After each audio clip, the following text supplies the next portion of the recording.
Welcome to the deep dive. Lately I've been thinking a lot about how much noise is out there? Everyone's got a platform now, which, yeah, it can be amazing for connecting us, but it also creates a challenge. Hmm. How do you sort through it all? Right. Our sources for this deep dive really hit on this directly, making a pretty blunt statement. Everybody with a platform is not the truth. And that idea, it really resonates when you look at a sport like football. This isn't just, a game. It's something built on pain, strategy, chemistry, grit, Yeah.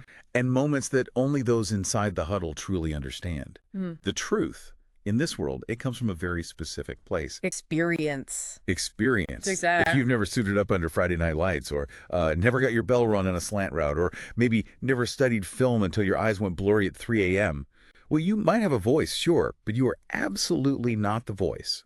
That's such a crucial distinction, isn't it? So, okay, for this deep dive, our mission is to truly unpack what genuine credibility and hard-earned expertise actually look like. hmm We'll use these vivid examples from the world of football to help you, our listener, discern truly valuable insights from, well, from mere noise.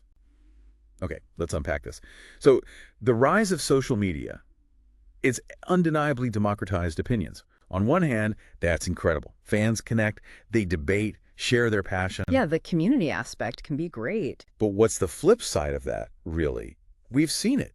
It's like flooding the conversation with a lot of noise. A lot of noise. And there's this prevalence of voices out there, people with zero locker room experience claiming to understand the mindset of players. Exactly. And what's particularly striking, I think, is how many of these widely followed accounts, they look great, slick visuals, viral stuff, but they simply haven't earned the scars. Burn the scars, I like that. Yeah. It's incredibly easy, isn't it, to sit on your couch and critique a player's bad footwork? Oh, sure. Everyone's a coach from the armchair. Or to second guess a coach's call when you've never had, 2.6 seconds to read a defense and make a decision while 300-pound linemen try to decapitate you.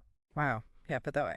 The fundamental truth here, the sources say, is that experience can't be Googled. And a genuine football IQ isn't built in the comment section. Okay, so if experience can't be Googled, what does it actually mean to truly understand something like football? This is where it gets really interesting because genuine understanding is profoundly shaped by lived experience.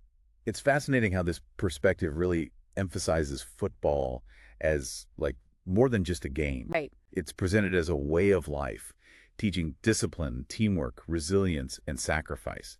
You really see how those who've lived it understand it on a soul-deep level. And you can feel that earned truth sometimes. Yeah. Like when a retired linebacker talks about feeling the game slow down, you instantly know that's not a phrase learned from like Madden, it's truth forged in countless reps. Absolutely. Or when a former quarterback breaks down coverages, he's not just guessing. He's reliving moments when the wrong read could have meant a pick six or a broken rib.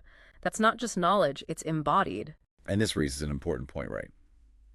What does it truly mean to know the grind? It extends beyond just the NFL, too. Sure. College, high school. Yeah, collegiate and even high school athletes, they know what it means to fight for a starting spot, to battle injuries, maybe lead a locker room, or, silence a hostile away crowd. Right. That kind of pressure. This isn't knowledge you just download.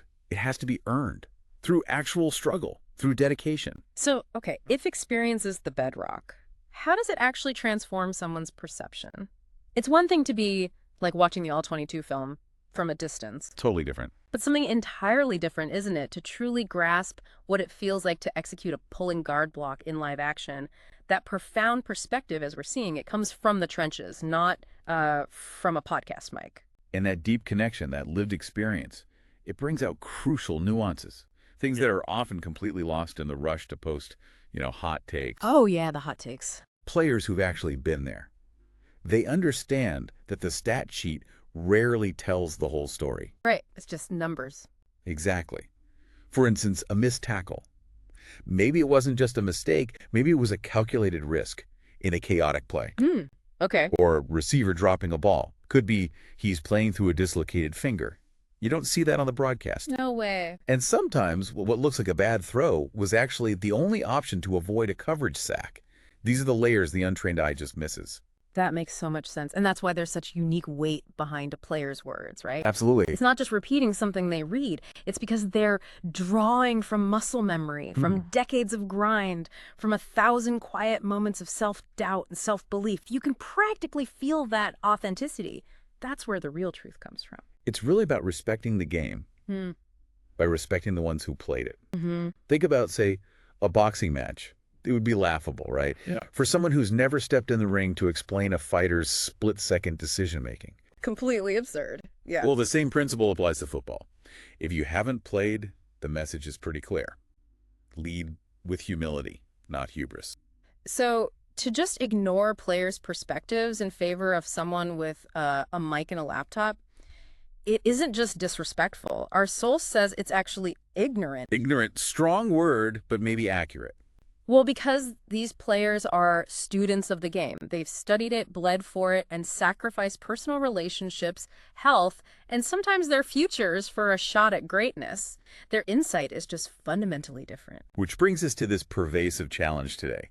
This whole culture of clout over credibility. Right. Clout culture. Where followers often matter more than facts and, algorithms push controversy over clarity. The unfortunate reality is that truth is replaced by traction. You see this play out constantly, don't you? A player has one-off game and suddenly he's overrated. Instantly. A coach loses 2 straight and bang, fans want him fired. Yep. Fire everybody. These takes are just designed for clicks, pure and simple. They utterly lack context, understanding, and empathy. How does this trend impact the game, its perception?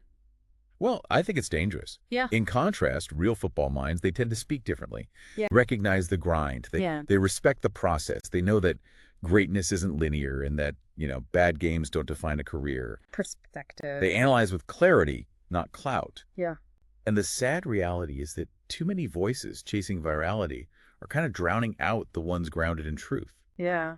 And this isn't just annoying. It's genuinely dangerous, the source argues, for the next generation of fans, players, dreamers. They're being misled by noise. So what does this all mean for you, the listener, trying to navigate this noisy world? It means, quite simply, who you listen to matters. Our exploration really hammers home some firm conclusions. You can't learn heart from a highlight reel. You can't learn pressure from a podcast. And you absolutely can't speak truth about a world you never stepped into. That helps clarify those crucial distinctions, doesn't it? There's a fundamental difference between commentary and comprehension. Big difference. A difference between consuming the game and contributing to it.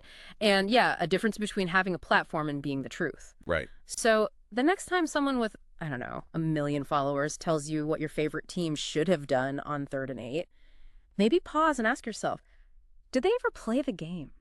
Yeah. Did they ever live the game? Or are they just really good at sounding confident?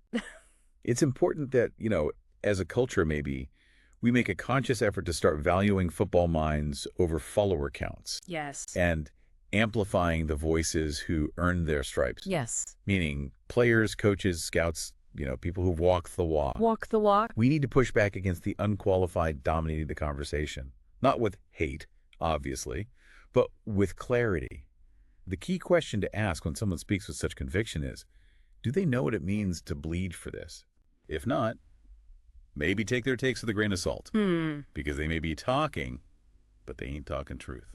So as we wrap up this deep dive, the core message seems really clear. Football is seen here as a sacred space. It's something earned, not assumed. Earned. And while everyone can speak on it, maybe not everyone should be listened to equally. Truth in football, and probably, just like in life, it comes with scars, reps, failure, and triumph. It comes with doing. And here's a final thought to maybe mull over, one that applies far beyond the football field, really, and to any area of genuine expertise. You are not the truth just because you have the mic. You are the truth because you lived it.